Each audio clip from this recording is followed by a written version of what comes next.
One of the more interesting questions now facing us is what will be the dominant energy sources of the future? We know for sure that sun is going to be there. We know for sure that wind is going to be there. But will hydrogen? There are a number of people who like the concept of moving to a hydrogen economy. And there's a lot about that that's very appealing. The real problem right now is, where do you get the hydrogen? Hydrogen is the most abundant element in the universe, except perhaps for stupidity. The head of Shell Hydrogen, Royal Dutch Shell's hydrogen subsidiary, says the Stone Age didn't end because we ran out of stones. The oil age won't end because we run out of oil. Hydrogen is a better technology. Perhaps. But right now there aren't, well, hydrogen as an element doesn't come in ore bodies like gold or iron. You have to concentrate it. And that takes energy. So how do you do that? Right now, the way that we get industrial hydrogen is to use natural gas, what's called reforming natural gas. And indeed, every time we burn coal, oil, natural gas, we are in part burning hydrogen. It is carbon molecules and hydrogen molecules. And in moving from a coal-based economy, which is mostly carbon, to natural gas, we are moving to much more of a hydrogen economy. So the promoters say, just split more of the natural gas and make it into hydrogen. Or the coal people say, take coal at the mine mouth, split it into carbon, which you re-inject, geological sequestration, and then pipeline the hydrogen, and you have a hydrogen economy. Or say people, you take the old big hydroelectric dams and the water flowing, use the electricity from the dam, split the water and get hydrogen, pipeline the hydrogen, and you have hydrogen dams. Trouble is, all of this costs money, costs energy. So until we either have very cheap excess wind, very cheap solar, or start using the hydro dams, or we have some kind of a technological breakthrough, hydrogen is going to remain a bit player. There are a lot of uses for which hydrogen and hydrogen fuel cells are very attractive. For example, 4 Times Square building in New York City. The building costs the same to build as a normal building, uses half the energy, so you have efficiency right there. Half of what looks like glass in the south and west facing walls is actually a photovoltaic cell generating electricity, and there's a fuel cell in the basement running off hydrogen from natural gas. This building can never be turned off. For the owners, this is a high-performance building. They can lease space in this building at premium rates because they can say to their tenants, you want to run computers 24/7? Go for it. Now, myself, I can't imagine why anybody would want to, but if you do, this is your building. And in the 2003 Northeast blackout, this was the only building with light. People came from blocks around to camp out underneath it. So now you have genuine homeland security. President Bush says that the cornerstone of our homeland security is opening the Arctic to drilling. Give me a freaking break. Assuming there's any economically extractable oil in the Arctic refuge, which is not a sure bet, all of it will have to pass through the Trans-Alaska Pipeline. You would now be putting more oil through taps than now flows through the Straits of Hormuz in the Persian Gulf. This becomes a very fat terrorist target. That pipeline has been attacked on a number of occasions, although always incompetently.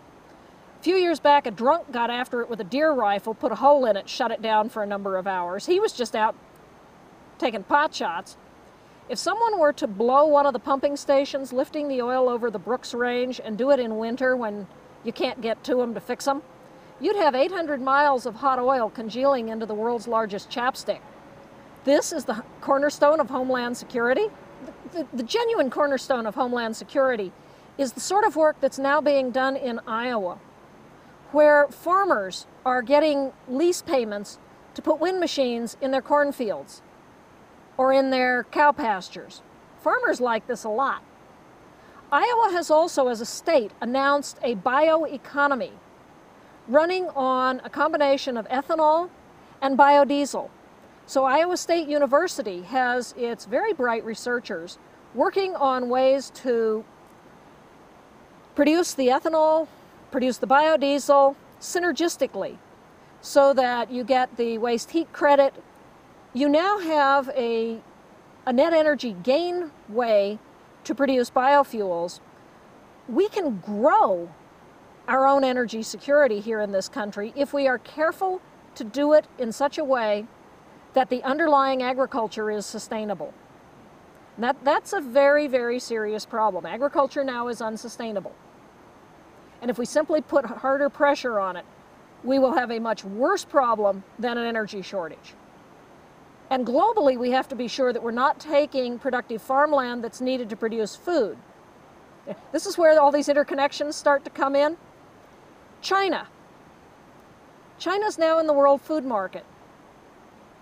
If China continues to grow economically at the rate that it has and consumes resources as inefficiently as we do in the West, by 2030, China will need more of almost all the world's resources. More food, more coal, more cotton, more cars, more steel, more concrete. A friend of mine recently went to pour footings for a barn, and the concrete contractor called him up that morning. He had the building scheduled to be brought in. The contractor said, "I can't get mud. It's all going to China. Steel prices have been high for some years. It's all going to China." If China uses oil as inefficiently as we do, by 2030, it will be demanding 90 million barrels a day of oil. The world now lifts something like 79, 80 some, and probably can never lift more. Okay, the future doesn't work. Now what do we do? Which is to say, this is not a problem just for us in the United States. This is a global problem. It's a problem of how do we enable the rest of the world to develop, to attain their very legitimate aspirations to a high quality of life without crashing the situation for all of us. And China is just one example. India's right behind them. And then there is all the rest of the developing world. Half the world's people live on less than $2 a day. Try it sometime. You won't like it. Teilhard de Chardin said, "The future belongs to those who can give hope to the next generation." I am deeply honored these days to be a professor again.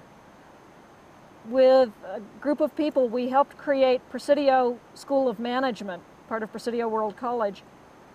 That is the first accredited MBA in sustainable management, in which we've woven the principles of natural capitalism and sustainability throughout all of the MBA curricula, into accounting, into finance, into economics, into marketing. It is so heartening to me to see the enthusiasm of these young people as they take on the challenges of how do you manage a business, whether it be a small startup, whether it be a nonprofit, or whether it be a multinational corporation, in ways that are truly restorative of human and natural capital, of ways that seek to unleash the creativity of the workforce, of ways that will return very handsome profits to the investors, but at the same time also profit the earth. We're having so much fun figuring out solutions to many of the age-old challenges of business. How do you enhance productivity? How do you market a product? How do you tell the story about the product? But at the same time, the challenges that face individuals within business. What is your calling? Why are you in business? What is it about what you're doing that you're passionate about? When we ask this question of our students, we have older, seasoned business people tell us, "I wish someone had asked me that question when I was in business school. I'm nearing the end of my career and I'm only now beginning to ask, what is my calling in life?" The good side of that, though, is it's never too late. And so we have business people, like a man with a major oil company who came home one night and said to his daughter, "Here, come give Daddy a hug." And she said, "No, your company's dirty." And it got him. And so he went to his CEO and said, "Boss, we have to rethink our business model." The company came out and made a major announcement about reducing its carbon emissions. To the head of Citibank, Sandy Weil, who was sitting with his grandchildren on his knee and read an ad in the Herald Trib newspaper put in by Rainforest Action Network and Randy Hayes, listing him as one of the 3 worst people on the planet for the environment because of Citibank's lending policies around harvesting unsustainably tropical rainforest. And he said, "How am I going to explain to my grandchildren I was the number 3 worst person on the planet for the environment?" He came forth and announced the Equator Principles, to which now 28 and growing number of banks have subscribed. This is 90% of project finance around the world that is now pledging to do its lending in ways that elicit more sustainable behavior. We have the ability. We have the technologies. Do we have the personal passion, the commitment, the will to solve the problems that are facing our planet? It's up to you.